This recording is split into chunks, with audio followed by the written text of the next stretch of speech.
बिस्मिल्लाहिर्रहमानिर्रहीम। स्टूडेंट्स, मैं उम्मीद करता हूँ आप खैरियत से होंगे। आज हम अपनी क्लास फर्स्ट ईयर की केमिस्ट्री सीरीज़ से चैप्टर नंबर 3 गैसेस के चैप्टर का एक important topic general gas equation या आइडियल गैस इक्वेशन डिस्कस करेंगे। आज के इस लेक्चर में हमारा जो टॉपिक है वो derivation and significance of general gas equation या आइडियल गैस इक्वेशन है। ये एक इक्वेशन है जिसको हम जनरल गैस इक्वेशन भी कहते हैं और आइडियल गैस इक्वेशन भी कहते हैं। तो स्टूडेंट्स, सबसे पहले हम डिफाइन करते हैं कि जनरल गैस इक्वेशन होती क्या है। The equation that explains the effect of changing pressure and temperature volume of the gas simultaneously is called ideal gas equation और जनरल गैस इक्वेशन। एक ऐसी इक्वेशन जो एक ही वक्त में टेम्परेचर और प्रेशर के चेंज होने से वॉल्यूम पर जो इफेक्ट आता है उसको एक्सप्लेन करे, उस इक्वेशन को हम कहते हैं जनरल गैस इक्वेशन। यानी टेम्परेचर के चेंज होने से और प्रेशर के चेंज होने से वॉल्यूम के ऊपर क्या इफेक्ट आता है किसी भी गैस के, इसे जब हम बैक वक्त एक ही वक्त में दोनों का एक्सप्लेन करें तो ऐसे रिलेशनशिप को, ऐसी इक्वेशन को हम नाम देते हैं किसका, जनरल गैस इक्वेशन या आइडियल गैस इक्वेशन का। ये जो जनरल गैस इक्वेशन है इसको हम 3 लॉज की मदद से डिराइव करते हैं और वो 3 लॉज हैं बॉयल्स लॉ, चार्ल्स लॉ और एवोगैड्रोस लॉ। अब अगर हम बॉयल्स लॉ की बात करें तो बॉयल्स लॉ आपने 9th क्लास में भी पढ़ा है और चैप्टर 3 के स्टार्ट में भी पढ़ा है। बॉयल्स लॉ कहता है कि अगर आपके पास टेम्परेचर और number of moles of the gas constant हो तो किसी भी गैस का वॉल्यूम उसके प्रेशर के इन्वर्सली प्रोपोर्शनल होता है। तो इसकी स्टेटमेंट ये होती है, according to Boyle's law the volume of given quantity of the gas is inversely proportional to pressure at constant temperature. यानी टेम्परेचर कांस्टेंट है, नंबर ऑफ मोल्स या quantity of the gas constant है, तो उस वक्त उस गैस का volume pressure के इन्वर्सली प्रोपोर्शनल होता है। अगर हम चार्ल्स लॉ की बात करें तो चार्ल्स लॉ कहता है कि at constant pressure the volume of given quantity of the gas is directly proportional to temperature. अगर आपके पास प्रेशर कांस्टेंट है और number of moles of the gas constant है तो गैस का वॉल्यूम जो है वो टेम्परेचर के डायरेक्टली प्रोपोर्शनल होगा। और एक तीसरा लॉ है एवोगैड्रोस लॉ, जिसको हम 2 तरह से जो है वो डिफाइन करते होते हैं। एक हम कहते हैं कि equal volume of different gases under same condition of temperature and pressure have same number of molecules या सेम नंबर ऑफ पार्टिकल्स। और इसकी दूसरी स्टेटमेंट आती होती है कि at constant temperature and pressure the volume of given quantity of the gas is directly proportional to number of moles. तो ये 3 इक्वेशंस जो हमारे पास बनी है, volume is inversely proportional to pressure, volume is directly proportional to temperature and volume is directly proportional to number of moles. इन 3 equations की मदद से हम जनरल गैस इक्वेशन को डिराइव। अगर हम इन तीनों इक्वेशंस को इकट्ठा करके लिखते हैं तो हमारे पास इक्वेशन बन जाती है volume is inversely proportional to pressure multiply by number of moles into temperature. हम इनको जब इकट्ठा करते हैं तो ये V is directly proportional to NT over P बन जाता है। जब हम यहाँ से इस प्रोपोर्शनलिटी को खत्म करके इक्वल का साइन लेके आते हैं तो हमारे पास एक कांस्टेंट आता है दैट इज कॉल्ड R। इस R को हम जनरल गैस कांस्टेंट कहते हैं। अब इस इक्वेशन को हम रीअरेंज करके लिखते हैं तो ये P इधर डिवाइड हो रहा है, इस साइड पे जाके मल्टीप्लाई हो जाएगा तो ये हमारे पास बन जाएगा PV is equal to nRT। तो ये इक्वेशन 4 जो है PV is equal to nRT, इसे हम जनरल गैस इक्वेशन या आइडियल गैस इक्वेशन का नाम देते हैं। इस इक्वेशन में जो हमारे पास P है वो प्रेशर को रिप्रेजेंट करता है, V वॉल्यूम को, N नंबर ऑफ मोल्स को, T टेम्परेचर को और R जो है वो आइडियल गैस कांस्टेंट या जनरल गैस कांस्टेंट कहलाता है। अगर स्टूडेंट्स मेरे पास 1 मोल ऑफ द गैस हो, N की वैल्यू 1 मोल है किसी भी गैस को, उस वक्त की इक्वेशन क्या हो जाएगी, PV is equal to 1 multiply by R। और 1 जो है वो हमें पता है ये मल्टीप्लिकेटिव आइडेंटिटी है, तो 1 multiply by RT is equal to RT, तो ये PV is equal to nRT कहलाएगा।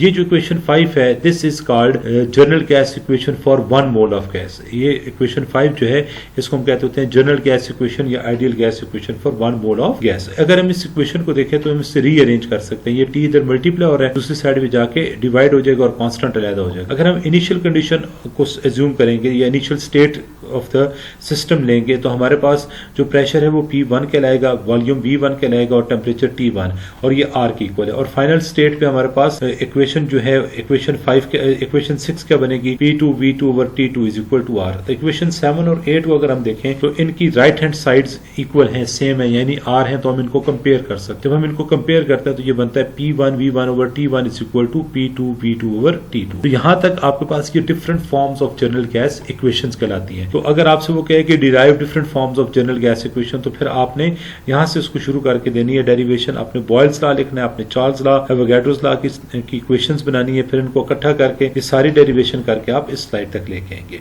अब स्टूडेंट्स, ये जो जनरल गैस इक्वेशन है इसकी सिग्निफिकेंस या इंपॉर्टेंस है या एप्लीकेशन, हम इसे कहां पर इस्तेमाल करते हैं, इसकी अहमियत क्या है। तो जनरल गैस इक्वेशन या आइडियल गैस इक्वेशन की मदद से हम किसी भी आइडियल गैस की डेंसिटी मालूम कर सकते हैं और मॉलिक्यूलर मास मालूम कर सकते हैं। अब डेंसिटी मालूम करने के लिए हम क्या करेंगे, हमारे पास देखें जनरल गैस इक्वेशन है PV is equal to nRT, और हमने अभी कहा है कि ये जो n है नंबर ऑफ मोल्स को रिप्रेजेंट कर रहा है। तो जब ये n नंबर ऑफ मोल्स को रिप्रेजेंट कर रहा है तो हमें पता है number of moles mass by molar mass के इक्वल होते हैं। मास को हम स्मॉल m से रिप्रेजेंट करते हैं और मोलर मास को कैपिटल M से। तो इस n की जगह हम m ओवर m अगर इधर पुट करते हैं, स्मॉल ओवर कैपिटल M यहाँ पर पुट कर दें, तो ये जनरल गैस इक्वेशन बन जाती है PV is equal to m over capital M into RT। अब जब हम इस इक्वेशन को रीअरेंज करते हैं तो देखें ये स्लाइड से आगे लेके आऊँ, रिपीट कर रहा हूँ, PV is equal to small m over capital M into RT। अब देखिए हमने इस इक्वेशन को रीअरेंज किया, ये जो V है इसको हम इधर ले आए और ये जो कैपिटल M है जो मोलर मास को रिप्रेजेंट कर रहा है इसको प्रेशर के साथ लेके, तो हमारी इक्वेशन बन जाती है PM is equal to M over VRT। अब ये बन गया मास पर यूनिट वॉल्यूम। तो मास पर यूनिट वॉल्यूम क्या होता है, हमारे पास डेंसिटी होती है, इसलिए इस मास पर यूनिट वॉल्यूम की जगह हमने क्या पुट कर दी है, डेंसिटी पुट कर दी। तो अब इक्वेशन बन गई हमारे पास PM is equal to density into RT। हमें डेंसिटी चाहिए, ये RT इधर मल्टीप्लाई हो रहा है तो इक्वेशन की दूसरी साइड पे जाके डिवाइड हो जाएगा, तो यहां से आ जाएगा density is equal to PM over RT। P pressure है, M molar mass of the gas है, R जो है वो जनरल गैस कांस्टेंट है और T टेम्परेचर है। जी जो अबव इक्वेशन हमारे पास आई है ये वाली density is equal to PM over RT, ये हमें तीन बातें बता रही है। ये हमें बताती है कि किसी भी गैस की, आइडियल गैस की जो डेंसिटी है it is directly proportional to its pressure. अगर प्रेशर बढ़ेगा तो डेंसिटी बढ़ेगी और प्रेशर कम होगा तो डेंसिटी कम होगी, डायरेक्टली प्रोपोर्शनल है। इसी तरह density is directly proportional to the molar mass of the gas. अगर molar mass of the gas ज्यादा है तो गैस की डेंसिटी ज्यादा होगी, अगर मोलर मास कम है तो डेंसिटी कम होगी। और ये तीसरी चीज बताता है कि density is inversely proportional to temperature. Temperature से इसका इनवर्स रिलेशन है, विच मींस दैट के टेम्परेचर के बढ़ने से डेंसिटी कम होगी और टेम्परेचर के कम होने से डेंसिटी इंक्रीज करेगी। उसके बाद दूसरी जो एप्लीकेशन है वो है डेरिवेशन ऑफ मॉलिक्यूलर मास। ये आपके पास derivation of molecular mass heading की फॉर्म में नहीं है, लेकिन आगे चल के एक एग्जांपल जो उसने सॉल्व की है उसमें इसको इस्तेमाल किया और वहां पर इसकी डेरिवेशन की है, तो मैंने इसको यहीं पर आपको सॉल्व करके दे दिया। देखिए जी अगेन जनरल गैस इक्वेशन है हमारे पास PV is equal to nRT, n हमारे पास मास ओवर मोलर मास, तो हमने यहाँ पर n की जगह सब्स्टिट्यूट कर दिया small m over capital M। अगर हम इस इक्वेशन को रीअरेंज करें तो हमने ये मोलर मास निकालना है, इस m को इधर ले जाएंगे और ये PV इधर मल्टीप्लाई हो रहा है तो इधर आके आपके पास डिवाइड हो जाएगा, तो m is equal to mRT over PV। आपकी बुक में इस इक्वेशन की मदद से एग्जाम्पल सॉल्व की गई है। इस इक्वेशन में ये कैपिटल M मोलर मास को रिप्रेजेंट करता है, ये स्मॉल m जो है वो मास ऑफ द गैस को रिप्रेजेंट करता है, R आपके पास जनरल गैस कांस्टेंट है, T टेम्परेचर है, P प्रेशर है और V वॉल्यूम है। समटाइम ऐसे होता है कि आपको थोड़ा सा हट के डेटा दिया जाता है। फॉर एग्जांपल अगर आपको डेंसिटी दे दी जाती है और कहता है मोलर मास निकालो तो फिर क्या इक्वेशन होगी, तो फिर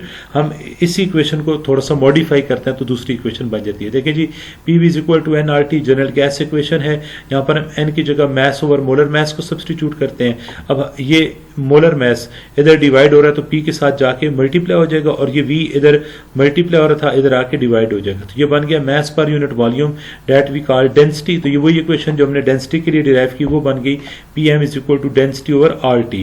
अब हमें मोलर मास चाहिए तो अब ये P इधर मल्टीप्लाई हो रहा था, हम इसको दूसरी तरफ ले जाएंगे इक्वेशन के तो ये डिवाइड हो जाएगा, तो density into RT over P यानी molar mass is equal to density into general gas constant into T over P। तो इसकी मदद से आप B molar mass of the gas या molecular mass of the gas calculate कर सकते हैं। मैं उम्मीद करता हूँ आपको ये बातें समझ आई होंगी। अगर आपका किसी किस्म का कोई क्वेश्चन हुआ तो उसे कमेंट बॉक्स में लिखिएगा, जरूर आपको आंसर किया जाएगा। Thank you very much.